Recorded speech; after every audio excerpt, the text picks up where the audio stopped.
నమస్కారం అందరికీ. నేను మీ భువనగిరిపల్లి అఫీషియల్ యూట్యూబ్ ఛానల్ నుంచి మాట్లాడుతున్నాను. ప్రస్తుతం అయితే మనం అన్నమయ్య జిల్లాలోని రాయంపేట నియోజకవర్గం అయిన శ్రీ భువనగిరిపల్లి లక్ష్మీనరసింహస్వామి ఆలయంలో ఉన్నాము. ఇక్కడికి మనం ఎందుకు వచ్చామంటే, ఇక్కడ గుడి చరిత్ర గురించి, అలానే గుడికున్న కట్టుబాట్ల గురించి, ఇక్కడ అర్చకులైన స్వామివారి మాటల్లో విందామని ఇక్కడికి విచ్చేసాం. అలానే ఇక్కడ ప్రధాన అర్చకులైన రఘు స్వామివారు కాలం చేశారు. ప్రస్తుతానికైతే ఇద్దరు ప్రధాన అర్చకులైతే ఇక్కడ ఉన్నారు. ఒకరు రఘుస్వామివారి వంశీకులైన రఘుస్వామివారి కొడుకు, అలానే మరొకరు రఘుస్వామి స్వయాన బామర్దైన కృష్ణస్వామి. ఇద్దరు ఇక్కడ ప్రస్తుతానికైతే ప్రధాన అర్చకులుగా పనిచేస్తున్నారు. ప్రస్తుతానికైతే మనతో పాటు శ్రీ కృష్ణస్వామి అయితే ఇక్కడ ఉన్నారు. మనం స్వామివారి మాటల్లో ఈ గుడి చరిత్ర గురించి, అలానే ఈ గుడికున్న కట్టుబాట్ల గురించి స్వామివారి మాటల్లో తెలుసుకునే ప్రయత్నం చేద్దాం. శ్రీ గురుభ్యో నమ. శ్రీమత్పయోనిధికేతన చక్రపాణి భోగేంద్ర భోగమ నిరంజిత పుణ్యమూర్తే యోగేశ శాశ్వత శరణ్య భవాబ్దిబోత శ్రీ లక్ష్మీ నృసింహ మమదేహి కరావలంబం. లక్ష్మీ నృసింహస్వామినే నమ. పాదారవిందయో నమస్కారం సమర్పయామి. ఈ ఉమ్మడి కడప జిల్లా, ఇప్పుడు ప్రసిద్ధానికైతే అన్నమయ్య జిల్లా, ఇది రాజంపేట మండలంలో భువనగిరిపల్లి గ్రామం నందు వెలిసిన శ్రీ భువనగిరి లక్ష్మీ నృసింహస్వామి యొక్క సంపూర్ణ చరిత్ర చెప్తాను, వినండి. పూర్వము కృతయుగం నందు హిరణ్యకశ్యపుని సంహరించిన తర్వాత ఆ స్వామి శాంతి ఆ ఉగ్రరూపంతో ఉండలేక శాంతించుటకై ఎక్కడైనా ఆహ్లాదంగకరమ ప్రశాంతంగా ఉండే ప్రదేశాన్ని వెతుక్కుంటూ ఆ క్రమంలోనే పెంచలకోన నుంచి అహోబిలం నుంచి పెంచలకోనకు పోయే మార్గంలో మన రాజంపేట పట్టణం భువనగిరిపల్లె గ్రామ శిఖరం నందు ఆయన పాదాలు మోపి ఇక్కడ కొంతవరకు విశ్రాంతి తీసుకొని ఇట్లు పెంచలకోనకు వెళ్ళడం జరిగినది. కాబట్టి ఈ యొక్క ఈ కొండ మీద స్వామివారి పాదాలు కృతయుగంలోనే వెలసిల్లింది.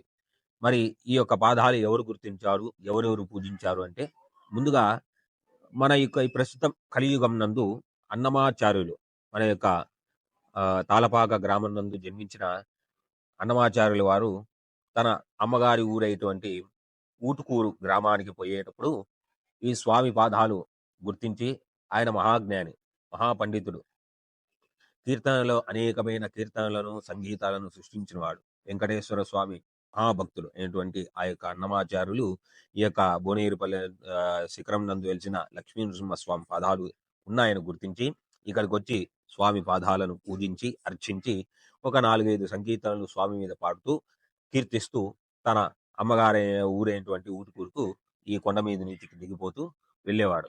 ఆ విధంగా ఉండగా కొంతకాలానికి ఈ చుట్టుపక్కల ఉన్న పరిసర ప్రాంతాల్లో ఉండే గొల్లలు, మేకలు మేపుకునే వాళ్ళు, ఆవులు మేపుకునే వాళ్ళు, వీళ్ళందరూ కూడా ఈ యొక్క పైకి వస్తూ కొండ మీదకి వస్తూ పాదాలను గుర్తించి ఆ కాలం నందు ఒక 200 సంవత్సరాల కిందట ఆ కాలం నందు మా మామగారి తాతగారైనటువంటి జయంతి సుబ్బరామయ్య, ఆయన పేరు బ్రహ్మశ్రీ జయంతి సుబ్బరామయ్య గారు ఆ కాలం నందు రాజంపేట పట్టణ గ్రామానికి పురోహితులుగా ఉండేవారు. వారి వద్దకు వెళ్ళి ఆయన్ని మా పాదాలు ఉంది స్వామి, పూజించాలా అని చెప్పి కూడా అందరూ కూడా కలుసుకొని ఆ స్వామిని నియమించుకొని ఆ స్వామి ద్వారా ఇక్కడికి వచ్చి సంవత్సరానికి 5 రోజులు వైశాఖ శుద్ధ త్రయోదశి నుంచి విధియ వరకు ఈ యొక్క 5 రోజుల బ్రహ్మోత్సవాలు జరుపుకుంటూ స్వామిని పూజిస్తూ తదనంతరం ఆయన యొక్క వంశపారంలోనే ఆయన కుమారుడు జయంతి సుబ్రహ్మణ్యం శర్మ, ఆయన ఈ యొక్క సంవత్సర పూజను వార పూజగా చేయడం జరిగినది. ప్రతి శనివారం ఈ యొక్క భువనగిరిపల్లె గ్రామ ప్రజల చేత వాళ్ళని సమకూర్చుకొని వాళ్ళందరితో మాట్లాడుకొని వాళ్ళ చేత పూజా సామాగ్రి తెప్పించుకొని వాళ్ళందరూ కూడా భక్తి శ్రద్ధలతో శనివారం పూట కావడి ఎత్తుకొని వచ్చేవాళ్ళు.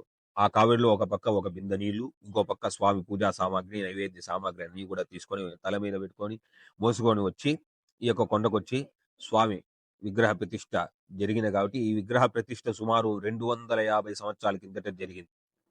జయంతి సుబ్బరామయ్య గారి ఆధ్వర్యంలో రాజంపేట పట్టణంలో అమ్మవారిశాల కట్టేటప్పుడు ఆ సమయం నందు 250 సంవత్సరాల కిందట ఈ యొక్క విగ్రహ ప్రతిష్ఠ జరిగింది. ఆ విగ్రహానికి అప్పుడు సంవత్సరం 5 రోజులు పూజ చేసుకునే వాళ్ళు. ఇప్పుడు జయంతి సుబ్రహ్మణ్యం శర్మ గారు వార పూజ ప్రారంభించి ప్రతి శనివారం కూడా గ్రామ ప్రజల చేత పూజలు చేయిస్తూ వాళ్లకు ఆ స్వామి అనుగ్రహం పొందింపజేస్తూ ఆ విధంగా ఉంటూ ఆయన కుమారుడైనటువంటి జయంతి రఘుశర్మ గారు ఈ యొక్క వార పూజను నిత్య పూజగా చేయడం జరిగినది. ప్రతినిత్యము ప్రతిరోజు పంచామృత అభిషేకము, బెల్లమన్నం మహానివేదనం చేస్తూ వచ్చిన భక్తులకు అందరికీ కూడా అర్చనాదులు పూజలు చేయిస్తూ పౌర్ణమికి కళ్యాణం చేయించుకున్న వాళ్ళకు కళ్యాణం చేయిస్తూ ఇట్లా పల్లకి సేవ ఇలాంటివన్నీ చేస్తూ వైశాఖ శుద్ధ త్రయోదశి నుంచి బహుళ విధియ వరకు 5 రోజులు బ్రహ్మోత్సవాలు చేస్తూ ఈ యొక్క ఆలయం ఎప్పుడు అభివృద్ధి చెందింది అంటే 93, 94 ప్రాంతంలో చంద్రబాబు నాయుడు గారు ఈ యొక్క స్వామి మహత్యం తెలుసుకొని ఈ కొండకొచ్చి స్వామిని ప్రార్థించి, స్వామి నేను అధికారంలోకి వస్తే నీ యొక్క గుడి ఆ అభివృద్ధి చేస్తానని సంకల్పించుకొని వెళ్ళడం జరిగింది. స్వామి అనుగ్రహంతో 94, 95 ప్రాంతంలో ఆయన అధికారంలోకి రావడం జరిగినది. ఇక్కడున్న శాసనసభ నియోజకవర్గులైనటువంటి పసుపులేటి బ్రహ్మయ్య గారు స్వామి యొక్క మహాభక్తులు. ఇప్పటి వరకు కూడా వారే ప్రతి సంవత్సరం కళ్యాణం చేయిస్తూ ఉంటారు భక్తులందరితో కలిసి. ఆ విధంగా ఆయన మొక్కుకొని ఎమ్మెల్యే అయినందువలన ఈ స్వామికి మొక్కుకున్న మొక్కు తీర్చాలని చెప్పి ఈ యొక్క కొండకు మార్గం అంతే కూడా ఏర్పరిచి సిమెంట్ రోడ్డు ఇత్యాది అన్ని కూడా ఏర్పరిచి అభివృద్ధి చేయడం జరిగినది. ఈ విధంగా ప్రతిరోజు నిత్య పూజతో విరాజిల్లుతూ స్వామి ఆ యొక్క భక్తులు అయితే వచ్చిన పూజలన్నీ అందుకుంటూ వారిని అనుగ్రహిస్తూ ఉన్నారు. ఒక 18, 19 సంవత్సరాల కిందట అన్నదానం కూడా ప్రారంభించారు. ప్రతి శనివారం కూడా మధ్యాహ్నం పూట 12 గంటలకు అన్నదానం కూడా అన్నప్రసాదం కూడా వితరణ వచ్చిన భక్తులందరికీ కూడా అన్నప్రసాదం వితరణ చేయడం జరుగుతుంది. అన్నదాన ట్రస్ట్ గురించి చెప్పాలంటే విశేషంగా అన్నదాన ఆవిర్భావ సందర్భంలో ఆంధ్రా బ్యాంక్ లో పనిచేసే క్యాషియర్ అయినటువంటి పూల సుబ్బయ్య గారు మరియు జయంతి నారాయణమూర్తి గారు మరియు అప్పుడున్న భువనగిరిపల్లి గ్రామ పెద్దలు ప్రజలు అందరూ కూడా వచ్చే స్వామివారి భక్తులకు అన్నప్రసాదం వితరణ చేయాలని సంకల్పించి పెద్ద ఎత్తున విరాళాలు స్వీకరించి అందరినీ కూడా ఆ యొక్క ట్రస్టుకు సభ్యులను చేసి విశేషంగా కృషి చేయడం జరిగింది. వాళ్ళ కృషి ఫలితమే ఇప్పుడు శనివారం పూట వచ్చే ప్రతి ఒక్క స్వామి భక్తులు కడుపు నిండా తృప్తిగా సంతోషంతో స్వామి వారి ప్రసాదం స్వీకరిస్తూ ఉండడం జరిగినది. ఇక్కడ స్వామి మహత్యం ప్రధానంగా ఏమిటి అంటే సంతానం లేని వారికి సంతానం ఇవ్వడము, వివాహం కాని వాళ్లకు వివాహం జరగడము, ఉద్యోగం లేని వారికి గవర్నమెంట్ ఉద్యోగం కానీ లేదా ఉన్నతమైన ఉద్యోగాన్ని ప్రసాదిస్తూ ఉంటాడు. ఇక్కడి మహత్యం అంతయు కూడా స్వామి యొక్క ఆరాధన. అభిషేకం చేస్తే ఆయన ఎంతో సంతోషిస్తాడు. అభిషేకం చేసిన లేదా ఆయన స్వామి కళ్యాణం చేసిన ఇవన్నీ కూడా వివిధ పూజలు పద్ధతులు ఉన్నాయి. అవన్నీ కూడా చేసి వైశాఖ మాసం నందు బ్రహ్మోత్సవాల్లో ఇక్కడ ప్రతి ఒక్క స్త్రీ కూడా సంతానం లేని వారు మొక్కుకుంటారు. మొక్కుకొని వరపడడం జరుగుతుంది.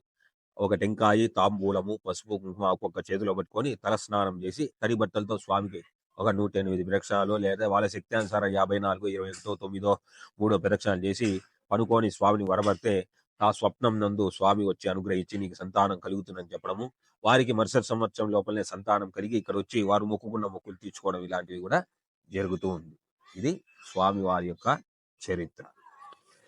స్వామి అలానే మేము ఈ గ్రామ ప్రజల్ని కనుక్కునేది ఏమంటే దాదాపు 100 సంవత్సరాల కిందట ఈ ఊరిలో స్వామి గుర్రం మీద స్వారీ చేస్తూ తిరిగేవారని, ఆ గుర్రపు చప్పుళ్ళు రాత్రి 1 గంట ఆ సమయంలో ఆరు బయట నిద్రించే వారికి వినపడేవని చెప్పారు. అలా దీని మీద మీ స్పందన ఏమిటి? అంటే మా పెద్దలు మాకేం చెప్పినారు అంటే స్వామి ఇక్కడ శ్వేతాశ్వంలో తిరుగుతూ ఉంటాడు. ఇప్పటికి కూడా తిరుగుతాడు. ఈ కొండ నుంచి ఆ కింద మర్రి చెట్టు వరకు మాత్రమే వస్తారు. ఎందుకంటే అప్పటి కాలంలో గ్రామం చిన్నదిగా ఉండింది కాబట్టి గ్రామం అంతూ తిరుగుతూ ఉండేవాళ్ళు. ఇక్కడనే పచ్చని పైరులు కూడా ఉన్నాయి. అప్పుడు కాలంలో పైరు పంటలు వేసుకునే వాళ్ళు. రాత్రి పూట పోయి వాళ్ళు నీళ్లు పెట్టుకునే వాళ్ళకు ప్రతిరోజు కూడా అప్పటి కాలంలో ఒక 50 సంవత్సరాల కిందట కూడా ప్రతి రోజు కూడా రాత్రి పూట తెల్లవారుజామున 1 గంట, అర్ధరాత్రి 1 గంట నుంచి 3 గంటల లోపల ఈ గంటలు మోగడము, గుర్రం చప్పుడు సకిలింపు రావడము, స్వామి శ్వేత అశ్వంలో ఖడ్గంతో తిరుగుతూ ఉండేవారు. గ్రామాన్ని రక్షిస్తూ ఉండేవారు. ఈ గ్రామంను రక్షించేదంతయు కూడా స్వామియే. ప్రతి ఒక్కరిని కూడా అనుగ్రహించి ఈ గ్రామాన్ని పచ్చగా చూసుకుంటూ కరువు కాటకాలు లేకుండా కూడా ఈ స్వామి గుర్రం మీద తిరుగుతూ ఎటువంటి దుష్టశక్తి కూడా లోపలికి రాకుండా శిష్టరక్షణ అయి స్వామి గ్రామం అంతయు కూడా ఈ అప్పటి కాలంలో గ్రామం అంతా ఈ రాజంపేట కూడా తిరుగుతూ ఉండేవారని మా పెద్దలు చెప్పినారు. అది కూడా ఒక 50-40 సంవత్సరాల కిందటి వరకు జరుగుతుంది. తద్వారా తదనంతర కాలంలో గ్రామం అభివృద్ధి చెంది ఊరు పెద్దదవడము, ఆ ఊరి మధ్యలో పోయే దారులలో కూడా కొంత అసౌకర్యం కలగడంతో స్వామి ఆ మర్రి చెట్టు వరకు మాత్రమే ఇప్పటికీ వచ్చి వెళ్తూ ఉంటారు. ఇది మా పెద్దలు మాకు చెప్పి ఉన్నారు. అలానే స్వామి, ఈ సంస్కృతి మొదలై దాదాపు 250 సంవత్సరాలైంది. ఎంతో అభివృద్ధి, ఎన్నో ఒడిదుడుకులు ఎదుర్కొన్న ఈ ఊర్లో ప్రతి ఒక్క సంవత్సరం అంగరంగ వైభవంగా జరిగే ఈ బ్రహ్మోత్సవాల గురించి మీ మాటల్లో ఒకసారి. బ్రహ్మోత్సవాలు అనేది మనకు ప్రతి సంవత్సరం అంటే బ్రహ్మ జరిగించే ఉత్సవాలను బ్రహ్మోత్సవాలు అంటారు.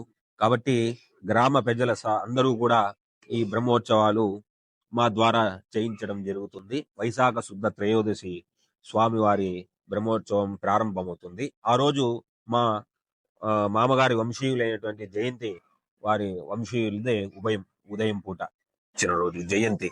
ఆ రోజు మొదటి తూర్పు వీధి వాళ్ళు పౌర్ణమి రోజు వైశాఖ శుద్ధ పౌర్ణమి రోజు మొలకల పౌర్ణమి అని చెప్తారు. అందరూ కూడా నెల రోజు ముందే దీక్ష తీసుకుంటారు. ఈ ఊరిలో అందరూ కూడా ఎవరైతే స్వామిని వేడుకుంటారో, ఈ యొక్క తిరునాళ్ళలో పాల్గొని ఉత్సవాలు చేయాలని నిర్ణయించుకుంటారో వాళ్ళందరూ కూడా ఈ యొక్క శుద్ధమైన పుట్టమట్టి తీసుకొని వచ్చి నవధాన్యాలు కడిగి పాలల్లో నానబెట్టి వాటిని ఒక కుండ యందు భద్రపరిచి మొలకలు ఎత్తేంత వరకు ఆ 41 రోజులు దానికి నీళ్లు పోస్తూ ఆ మొలకలు తల మీద పెట్టుకొని పౌర్ణమి రోజు సాయంత్రము మెరవంతో పైకి చేరి ఆ యొక్క మొలకలు స్వామికి సమర్పించి మొలకల పౌర్ణమిని ముగించుకుంటారు. మరుసటి రోజు పాడ్యమి, వైశాఖ బహుళ పాడ్యమి రోజు ఒక శుభలగ్నం నందు స్వామివారి వివాహం చేయడం జరుగుతుంది. పెంచనకోనలో పౌర్ణమి రోజు జరిగితే పాడ్యమి రోజు ఇక్కడ స్వామివారి కళ్యాణం జరుగుతుంది. పెంచనకోనలో పౌర్ణమి రోజు మరుసటి రోజు ఇక్కడ చేయడం జరుగుతుంది. మరుసటి రోజు విధియ రోజు స్వామివారి వసంతోత్సవము, రాత్రి ఏకాంత సేవ, ధ్వజారోహణం చేయడం జరుగుతుంది. ఈ విధంగా 5 రోజులు ఇక్కడ బ్రహ్మోత్సవాలు చేయడం జరుగుతుంది. స్వామి నృసింహ జయంతి రోజు హనుమద్ వాహనం, పౌర్ణమి రోజు గరుడ వాహనము, విధియ రోజు పాడ్యమి రోజు గజవాహనం చేయడం జరుగుతూ ఉంటుంది. ఈ విధంగా 5 రోజులు బ్రహ్మోత్సవాలు అంగరంగ వైభవంగా గ్రామ ప్రజలందరి సమక్షంన వాళ్ళు మాత్రమే డబ్బు వేసుకొని చేస్తారు. ఎక్కడా కూడా ఎవరిని కూడా బ్రహ్మోత్సవాలకు చందాలనడం కానీ ఇవన్నీ చేయరనమాట. వాళ్ళే ఊరి ప్రజలందరూ కూడా ఇంటికి ఇంత అని వేసుకొని స్వామి వారికి బ్రహ్మోత్సవాలు వాళ్ళ చేతులారా చేసుకొని తరిస్తూ ఉంటారు. స్వామి సేవ చేసుకుంటూ వాళ్ళు ఇప్పటికీ వాళ్ళ వంశీకులందరూ ఊరిలో ఉన్న గ్రామ ప్రజలందరూ కూడా వాళ్ళ వంశంతో తరిస్తూ ఉన్నారు. ఇది స్వామి యొక్క బ్రహ్మోత్సవ విశిష్టత. అలానే ఈ 4వ రోజైన స్వామివారి కళ్యాణంలో ఇచ్చే ఈ తలంబ్రాలైన ముత్యాలు ఉంటాయి కదా, అవును. అవి తీసుకున్న వారికి ఏదో కోరికలు ఇలాంటివి అవును. పెళ్లి కాని వాళ్ళకు పెళ్లి జరగడము, లేదా ఏదైతే సంకల్పం ఏదైతే కామ్యం అనుకొని స్వామివారి కళ్యాణంలో పాల్గొని తిలకిస్తారో, ఎప్పుడైతే ఆ స్వామి అనుగ్రహం తల మీద అక్షింతల ద్వారా వేసుకుంటారో వారందరికీ కూడా కోరిన కోరికలకన్నీ నెరవేరడం జరుగుతుంది. అందుకే 250 సంవత్సరాల లోపలనే ఇంత అభివృద్ధి చెందడం కూడా జరిగింది. ఆ యొక్క స్వామి మహత్యం అది. ఆయన దినదిన ప్రవర్తమానంగా భక్తులు పిలిచినటువంటి కొంగు బంగారంగా భక్తులను నీవే శరణు స్వామి అని వేడుకునగానే నేనున్నానని చెప్పి కూడా తాను ఉన్నానని చెప్పి వాళ్ళ కోరికలు తీరుస్తూ ఇప్పటికీ కూడా ఇక్కడ నేను వెలిసిన్నానని చెప్పి కూడా ఆయన ప్రకటించడం కూడా జరుగుతూ ఉంది. ఇంకా భువనగిరిపల్లె అఫీషియల్ ఇన్స్టా మరియు యూట్యూబ్ ఛానల్ వాళ్ళందరూ కూడా ధన్యవాదాలు తెలుపుతూ ప్రతి ఒక్కరు కూడా ఈ యొక్క వీడియో చూసి స్వామి యొక్క మహత్యం తెలుసుకొని ఈ యొక్క ఛానల్ ని సబ్స్క్రైబ్ చేసుకొని ఈ వీడియోని షేర్ చేసి 10 మందికి ఈ యొక్క లక్ష్మీ నృసింహస్వామి యొక్క మహత్యము తెలియజేయాలని నేను ఈ యొక్క ఛానల్ ద్వారా కోరుతూ ఉన్నాను. ధన్యవాదాలు.